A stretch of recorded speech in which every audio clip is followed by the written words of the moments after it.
IFRA Asesores Informa, con Javier Ruiz.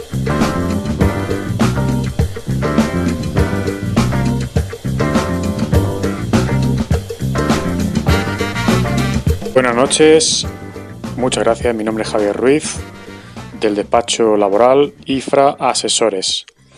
Bueno, esta noche vengo a comentar un aspecto muy importante que está generando una serie de controversias en los últimos tiempos, que es el ingreso mínimo vital. Bueno, sin más preámbulo, para definir qué es el ingreso mínimo vital, que es este tema que está tan en boga, bueno, pues se trata de un conjunto de medidas articuladas en torno a una nueva prestación de la Seguridad Social que garantizará unos ingresos mínimos mensuales a aquellos hogares que están en situación de especial vulnerabilidad. Básicamente lo que intenta el ingreso mínimo vital es corregir pues esos problemas estructurales de acceso a oportunidades de formación y empleo. ¿Qué requisitos generales se necesitan para cobrarlo? Bien, pues debemos de cumplir las condiciones de vulnerabilidad económica que se establecen en la nueva normativa de este ingreso mínimo vital. Debemos de tener más de 23 años y menos de 65 años. Más de 23, salvo que se tenga algún menor a su cargo. Debemos de tener una residencia continuada e ininterrumpida en España durante al menos el año anterior a la solicitud y o residencia legal en nuestro país, para ciudadanos extranjeros en ese caso. Para solicitantes que llevan solos, no integrados en una unidad de convivencia, se exige haber vivido durante al menos los 3 años previos a la solicitud de manera independiente a sus progenitores. Bueno, ¿qué se considera vulnerabilidad económica? Que es el primer requisito que he comentado. Bueno, la renta del hogar del solicitante que no llegue al umbral de ingresos fijado.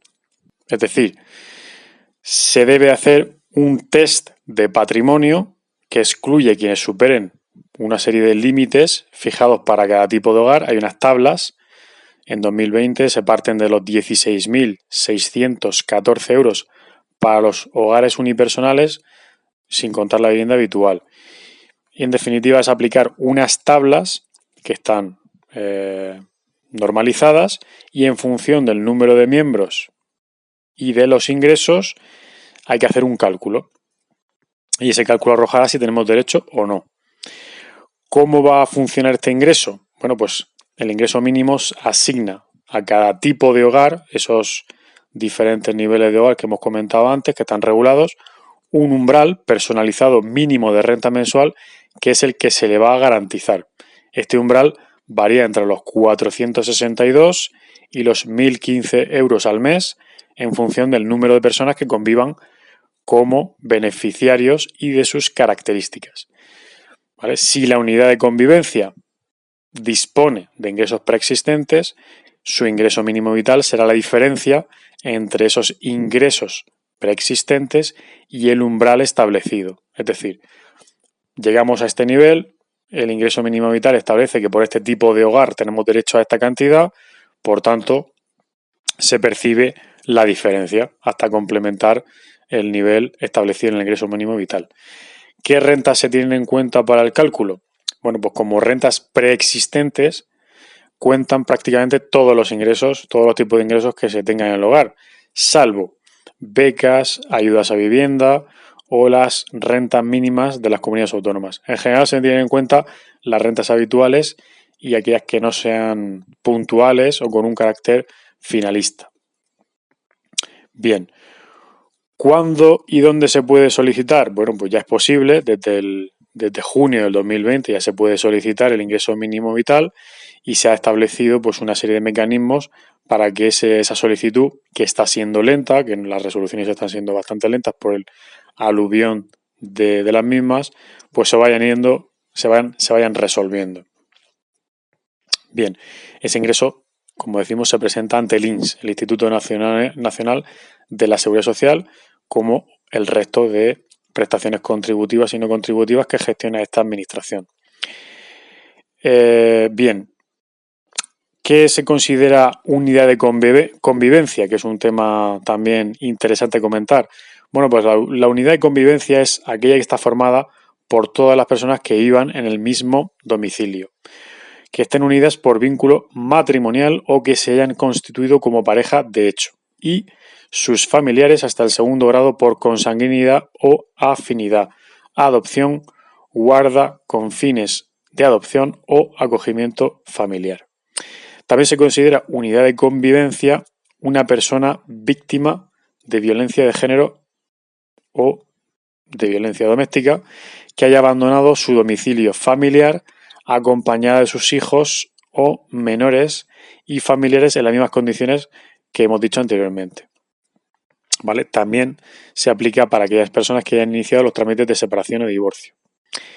También se tienen en cuenta en esa unidad de convivencia las unidades formadas por 2 o más personas mayores de 23 años o menores de 65 que habiten el mismo domicilio aunque no tengan relación entre sí. Es decir, que hayan vivido de forma independiente, es decir, que adicionalmente hayan vivido de forma independiente al menos los 3 años anteriores a la solicitud. Es decir, compañeros de piso, por ejemplo. Estas unidades pueden compartir vivienda con otra unidad de convivencia constituida por miembros de una familia o relación análoga. ¿Cuántos tipos de hogares, según las tablas publicadas, se van a recoger en la normativa? Pues hay 14 tipos distintos de unidades de convivencia. Entre ellas son unidades monoparentales, en función del número de menores a cargo, si las personas viven solas, etcétera. Tendremos que buscar dónde estamos encuadrados nosotros para saber si tenemos derecho y a qué cantidad del ingreso mínimo vital. Se va a exigir estar apuntado, ¿no? Inscrito como demandante de empleo o apuntado al paro, como se suele decir, para poder cobrarlo. Sí, uno de los requisitos es estar como demandante de empleo en el momento de la solicitud. ¿Se puede cobrar si se percibe algún salario? Sí. De hecho, se contemplan incentivos al empleo. Cuando el titular de la prestación no tenga empleo y lo encuentre, parte de su salario estará exento temporalmente en el cálculo de la prestación. En el caso de que esté ocupado, es decir, trabajando, cuando su salario se incremente, la cuantía de la prestación se reducirá proporcionalmente a lo percibido. ¿Tiene esta ayuda de ingreso mínimo vital un carácter transitorio o es permanente? Pues tiene carácter, en principio, permanente. ¿Qué ocurre con los otros programas que existen en las comunidades autónomas de rentas mínimas? Bueno, pues que son compatibles. Sí, a tener en cuenta que si ese programa nos corresponde ya una cantidad X, pues el ingreso mínimo vital complementará hasta los niveles que establece.